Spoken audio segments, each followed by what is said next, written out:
C3 Persiapan pernikahan Azizah. Masih terdengar suara gemuruh dari luar mobil. Karena hujan belum reda, Satria sudah tiba di depan supermarket milik keluarganya. Terlihat supermarketnya belum tutup karena biasanya akan tutup di jam 23.20 malam. Setelah memarkirkan mobilnya di tempat parkir, Satria melihat Dika yang keluar dari rumahnya. Ada sebuah rumah dengan 2 lantai, terletak tepatnya di belakang supermarket tersebut. Dika memakai jas hujan dan juga membawa payung bersamanya. Satria segera berlari dan berdiri di depan supermarket. Seorang wanita cantik yang baru saja keluar dari supermarket itu, melihat Satria yang kebasahan, segera memberikan payung untuknya. Satria menoleh ke arah orang yang memberikan payung untuk dirinya. "Tante," sapa Satria, lalu segera memeluk tante dari ibunya itu. Baru tiba, Satria mengangguknya. Tak lama Dika juga tiba di sana. "Mas bawa masuk Satria, dia sudah cukup kedinginan di sini," ujar Seli istrinya Dika. "Kamu saja yang antar ke dalam, Mas masih ada kerjaan di sini." Satria pun mengikuti Seli menuju rumahnya yang ada di belakang supermarket. Asteris asteris asteris. Keesokan paginya, Satria berdiri di depan rumah Dika, sembari melakukan olahraga kecil yang sering ia lakukan di rumahnya. Tak sedikit orang yang datang untuk melihat, selain remaja juga ada ibu-ibu sekitar kompleks sana yang datang untuk melihat sembari bergosip tentang anak keluarga Purna yang tampan itu. Bu, lihatlah itu, kan Satria ya, udah besar mana tambah tampan lagi. Kalau dia belum punya pacar mau dong saya jodohkan dengan anak saya." Hai, ucap ibu itu, masih terus melirik ke arah Satria sebelum masuk ke dalam supermarket. "Ibu bisa saja, mana mau dia sama orang kampung seperti kita Bu." Timpal ibu yang lain yang ikut tersenyum, dulu sering belanja di abang gerobak sayur, namun, semenjak ada supermarket mereka sering belanja di tempat itu. Selain sayurannya bagus-bagus, harga juga murah. Para remaja yang lewat untuk berangkat sekolah ataupun kuliah tidak lupa mampir dulu ke tempat Satria untuk melihat pria itu. Mobil milik Satria yang terparkir di depan supermarket sangat mencolok sehingga semua warga di tempat mengetahui kedatangan Satria. Melihat ada yang memperhatikan dia, Satria dengan sengaja melirik ke arah mereka dan tersenyum, sembari tebar-tebar pesona kepada mereka. "Au, ganteng banget." "Iya benar ganteng. Pokoknya tipe aku banget," teriak mereka semua yang melihat Satria tersenyum ke arah mereka. Seli yang baru saja keluar hanya menggelengkan kepalanya melihat tingkah ponakannya itu. Sengaja pakai kaos pendek celana pendek apa untuk menggoda mereka semua, sindir Seli yang duduk di depan terasnya. Satria yang mendengar itu hanya tertawa saja. "Tante bisa saja. Di antara mereka belum ada yang masuk dalam kriteria saya. Di kota banyak wanita cantik kalau Satria mau mah tante," timpal Satria, yang sedang memegang handuk kecil di lehernya. "Tante dengar, kamu nolak untuk tunangan dengan Bella." Satria mengangguk. "Kenapa? Bukankah kalian pacaran sudah lama?"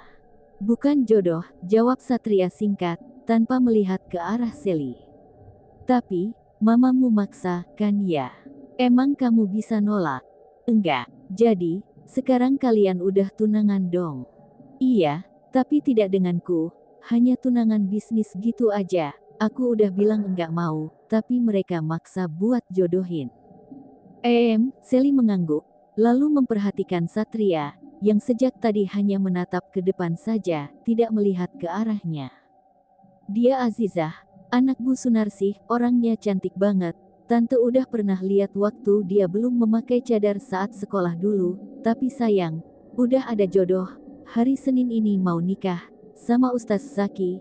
Memang ya solehah dapatnya yang soleh ya." Seli menepuk bahu Satria, dan berdiri di sebelahnya. Pandangan Satria masih menatap Azizah yang melewati tempat itu. Biasanya Azizah datang untuk belanja pagi di supermarket milik Satria. "Ustaz Zaki." Satria mengulang nama itu, sembari melirik Seli, wanita di sebelahnya membenarkan dengan mengangguk. "Sepertinya, aku pernah dengar," sambung Satria lagi. "Kenal di mana?" Dia orang Jakarta juga sih, tapi tidak tinggal di Jakarta. Ustaz Saki tinggal di Mesir, Abah dan Uminya tinggal di Jakarta. Itu juga tante dengar dari Mas Dika. Ungkap Sally. Hebat ya Tan, bisa tinggal di Mesir, timpal Satria, lalu meneguk minuman yang dibawa Sally.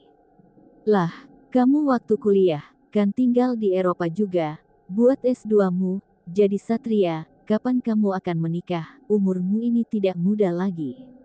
Cibir Sally, Satria mengerutkan dahinya, mendengar ucapan sang tante. Ia mau nikah, tapi tidak dengan Bella, tunggu Satria punya kekasih baru akan Satria kenalkan dengan tante. Tegas Satria, lalu duduk di kursi besi yang ada di teras. Jangan macam-macam Sat, kakakku itu galak tahu, kamu tahu, kan kalau kamu nolak permintaan dia pasti akan mencabut semua fasilitas lo terutama mobil yang ada di tangan lo itu. Ketus Sally yang duduk di sebelah Satria. Tan, aku bukan anak kecil lagi, aku juga selama ini, dan mobil itu hasil dari kerjaku Tan. Tapi, yang gaji kamu itu papa kamu, kalau kamu enggak dengar kataku lihat saja nanti, apa yang bisa mereka lakukan untuk hidupmu. Apa yang kamu bahas, kenapa nakutin dia? Dika baru saja keluar, dan membela Satria. Entah tuh tante, suka kali berpihak ke mama, enggak sayang apa sama ponakannya ini, cemberut Satria. Sat, mumpung baru selesai olahraga, ayo bantu mas untuk cek barang yang baru saja tiba. Oke siap bantu. Satria segera pergi bersama dengan Dika menuju supermarket. Satria menghitung dan mengecek semua kualitas barang agar tidak ada yang rusak, sementara Dika mengecek jumlah barang yang dikirim agar tidak ada yang kurang. Tiba-tiba pandangan Satria kembali teralih kepada sosok berpakaian serba tertutup, tidak tertarik tapi membuat ia penasaran. Ada apa? Kamu suka? Tanya Dika. Enggak, gue suka perempuan seperti artis Prilly Latukonsina, imut dan cantik. Ujar Satria enteng. Kalau kamu suka wanita seperti Prilly, kamu harus menjadi seperti Reza Rahardian dulu.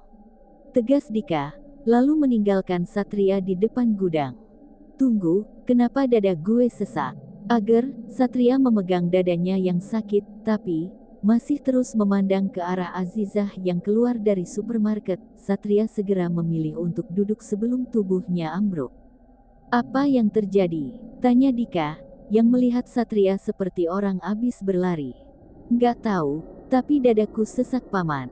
Ujar Satria yang masih memegang dadanya, dan tanpa sengaja bulir demi bulir menetes di pelupuk mata Satria. Dika segera membantu Satria dan membawanya masuk ke dalam rumah. Sore itu, Satria sudah bersiap-siap untuk berkeliling kampung. Sudah kebiasaannya setiap datang ke kampung tidak pernah tinggal di rumah. Satria memilih untuk jalan-jalan, agar ia tidak kepikiran dengan masalah-masalah yang ia hadapi. Satria menarik pintu mobil, namun, bayangan di kaca pintu mobil membuat ia menghentikan niatnya untuk membuka pintu.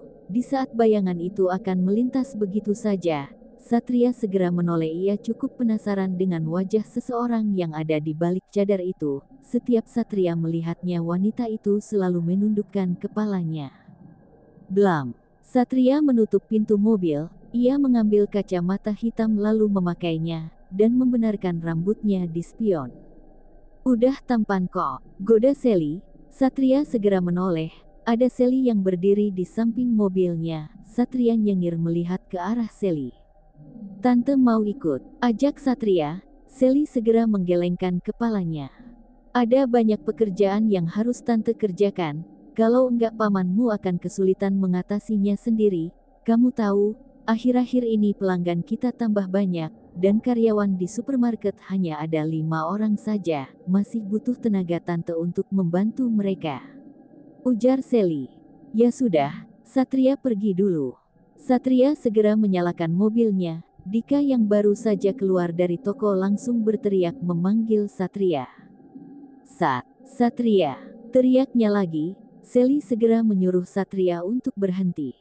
Tolong kamu antar belanjaan ini tempat pesta ya, ada di ujung gang ini rumahnya. Kamu lihat saja rumah yang ada tenda biru di depan, itulah rumah pengantin wanita. Mereka mengambil banyak belanjaan di kita untuk acara pesta anaknya. Harus aku. Satria menunjuk dirinya. Heyem, harus kamu, paman masih banyak kerjaan lain. Dika segera meletakkan belanjaan tersebut di dalam mobil Satria, sebelum mendengar keputusan pria itu. Paman, banyak sekali, ini akan mengotori mobil mewahku. Ketus Satria yang mengerutkan dahinya. Seli hanya tertawa melihat tingkah ponakan itu. Nanti paman nanti cuci deh mobilmu, ujar Dika yang menggoda Satria. Oh no, dia biasanya mandi busa. Nanti aku mandiin pakai susu deh, sahut Dika lagi, semakin membuat Satria kesal. Udah belum? Tanya Satria sembari menoleh ke arah Dika. Udah, ini yang terakhir. Dika mengangkat kacang panjang, lalu mengalungkan itu di leher Satria. Paman, teriak Satria dengan kencang. Seli yang mendengar itu segera menutup kedua telinganya. Apa-apaan ini? Satria menatap tajam Dika. Enggak muat lagi, beli mobil mahal tapi hanya muat 2 orang. Cetus Dika dengan enteng, raut wajah Satria sudah memerah menahan amarahnya. Sat, kalau kamu tersesat, nanti tanya saja rumah Bu Sunarsih, semua orang juga akan tahu. Aku pergi dulu.